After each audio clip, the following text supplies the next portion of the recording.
Cup and welcome to another episode here for the Funky Pod, Mindful Media and Communication.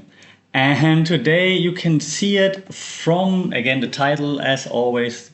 We're talking about religion, not really, it's not a sermon, don't worry, but it blew up in social media, on social media, because a few famous-ish people, especially in the West and the US, they talked about the whole thing. So I figured it makes some sense to look into, like, why is this such a big thing right now? What exactly happened? And why is God is great anti-Semitic? Is it not? Is it right to make a huge fuss of it? And where do those different parties come from and why are they doing what they're doing? Okay, so that's basically my plan for now, the next 10 to 15 minutes. So let's jump right into it, okay? So, I forgot, welcome back to the Funky Pod, of course. So, some of the main players, the most famous players involved probably are Candace Owens and Ben Shapiro, right? They both worked at the Daily Wire. Now only one works at the Daily Wire. Candace Owens doesn't anymore. And it looked like a clash of conservative titans, if you will. I thought, until I heard about the clash, that they were all like happy, all like working together on the Daily Wire, and everything is awesome. Apparently not. And this shows that it's like, even if you're like on a similar side, conservative, there's still challenges and responsibilities that come with the media influence and that come with like how you present yourself. The issue that everyone talks about are like Candace Owens' comments right now, which were perceived by lots of people as anti-Semitic. And that's what led her to break from the Daily Wire, right? So now this controversy, I think, prompts us to explore the balance between like free expression and the propagation of like harmful ideologies within now that movement. Because I think it's fascinating. It's like this movement that seemed to be on the same page, but now clearly is not. And so we have to look at that movement, but also at the broader media ecosystem, me included. What are we, the media people, now making of it, right? And I mean, one thing is clear that both like Candace Owens, Ben Shapiro have like their own, sometimes controversial, but definitely very strong views, of course. Unique perspectives, if you will. So I'm trying not to like add my own bias in there. And when those strong opinions collide, of course, there will be, I don't know, some tension or something, right? So it's very important to navigate those complexities of like different mindsets, especially if you do that publicly. In the digital age that we're in, right? That's of course very, very important. So their disagreement now becomes a very focal point for like actually now examining how media personalities in general, how they grapple with that thin line between personal belief and public influence. Yeah? And that sparks a debate right now on the ethical responsibilities that accompany that media power that you have once you are like a media personality. And let's dive a little bit deeper into it, okay?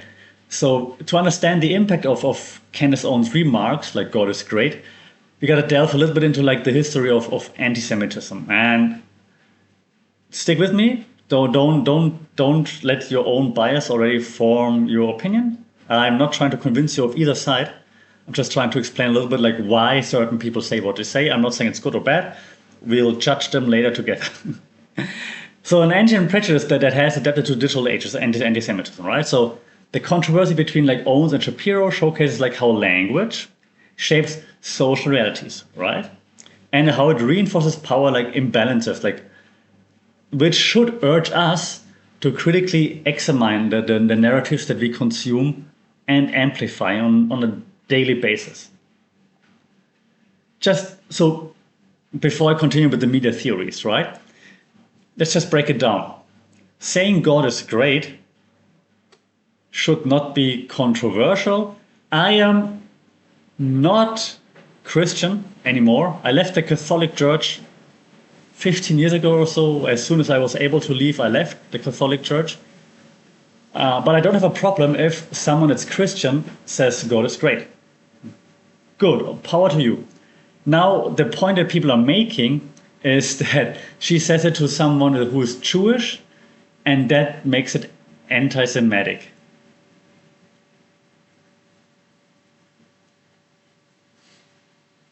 I'm leaving you room to breathe right now to think about it. The point that is being made here, whether or not you agree with it, right?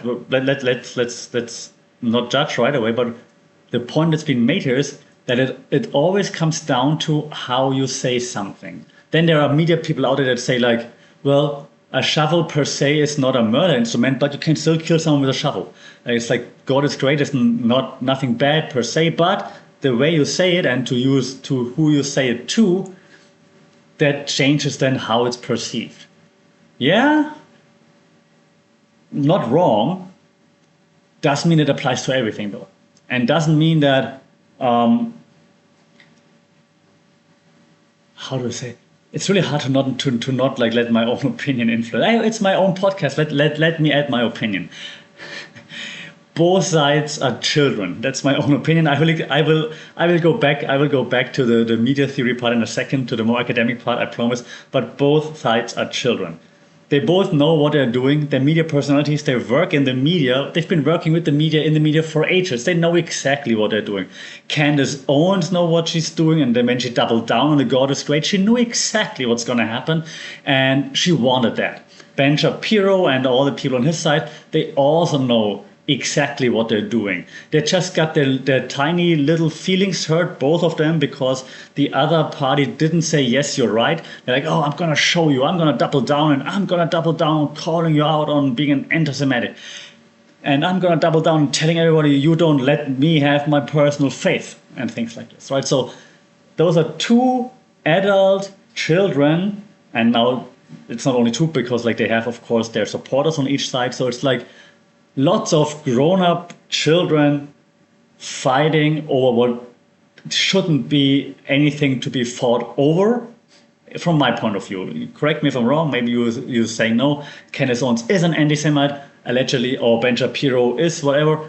But from my point of view, if you would want that relationship to be mended, if you would want to have worked together, continue to work together, you would not have blown it out of proportion. That's what I'm saying.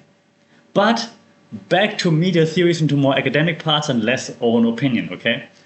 So one theory, and you know we always add some theories here, like one theory that applies here, obviously, one that we talk about a lot, the spiral of silent theory. This theory just illuminates the scenario. It suggests that the fear of isolation may deter,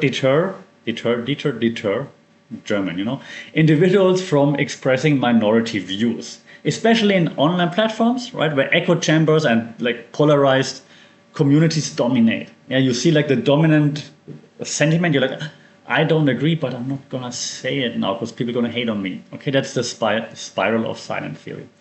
So that Owens-Shapiro's fight argument exemplifies that challenge of contesting those dominant narratives and the risk of then maybe even social exclusion in the conservative media circle if you are against what your group is for example. And now when we look at, and I can't believe I'm saying this, but now when we look at like ethics, right, for example, and responsibility and so on, and I say I can't believe I'm saying this because people that worked in the media for as long as Candace Owens and Ben-Shapiro should know better. They should have, I mean, they're working for the Daily Wire, but they should have a certain amount of media ethics, right? There should be some kind of moral compass there. But the whole controversy now raises a question for me, like what's the ethical responsibility of like influencers, media personalities, and the like? And the theory of public trust, new theory, suggests a covenant based on truth, respect, what else? Integrity, which highlights this ethical tightrope walked by those that command public attention, which are Candace Owens and Ben-Shapiro. So I'm saying it, with great power comes great responsibility, and you're acting still like children. It's annoying. Of course, like as they act like children, and I'm offending children right now, so sorry children, in Uncle Roger's voice, while they act like children, they obviously utilize one of our favorite theories, agenda setting theory, right? You know that this theory explains the power of media figures in framing conversations, emphasizing like how they shape public discourse and influence different priorities depending on what they talk about, right? This Owens-Shapiro thing now is a perfect case study in the selective amplification of issues, which then shape public perception and underscore the influence of media personality in actually directing the public's attention. Yeah, they do that perfectly. They both have their agendas and they frame everything that they're talking about in a way that benefits their agenda. I did not plan on being like that, I don't know, not excited, but like into it actually. Like I thought it's gonna be like a more like chilled or like not chilled, but less exhausting episode. But I'm quite animated now, as you can hear / see, because I'm just so mad at both of them for acting the way they do. Because as media professionals, they should definitely act differently. We're almost there. Because if I go on for way longer, I'm gonna be way madder.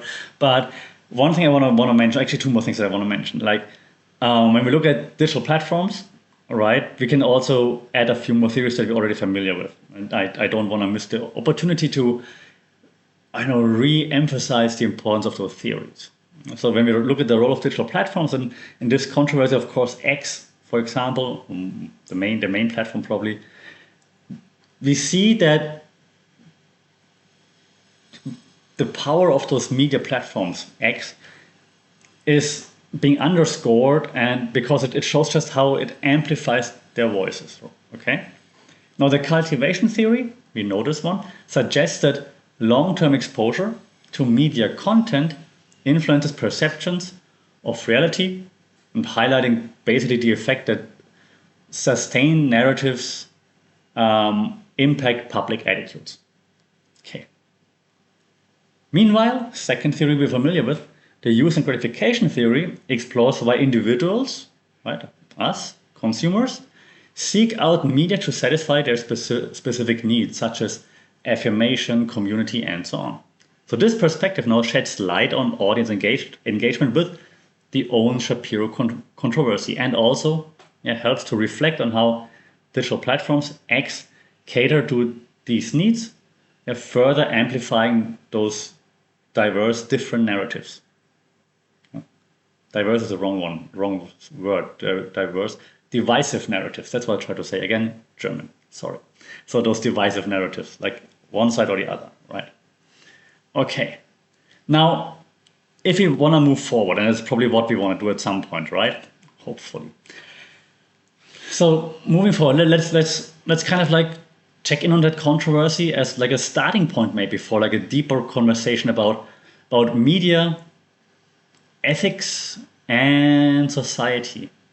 I think this controversy right now should be like a call to action for media figures, influencers, for all of us actually to engage in discourse with responsibility, empathy, and a commitment to truth. With AI and all the echo chambers and clickbait and so on, truth has become something of a like rare item. It's not even a commodity anymore. It's like something very rare. If you see something that's just true. So maybe as we look at those adult children fighting, we should all ask ourselves, how can we avoid it? How can we not be like that? And how can we just add a bit of truth to every conversation? So this episode, through this prism of Owens-Shapiro, of the Owens-Shapiro fallout, hopefully invites you to critically engage with the media that we consume and the narratives that we support.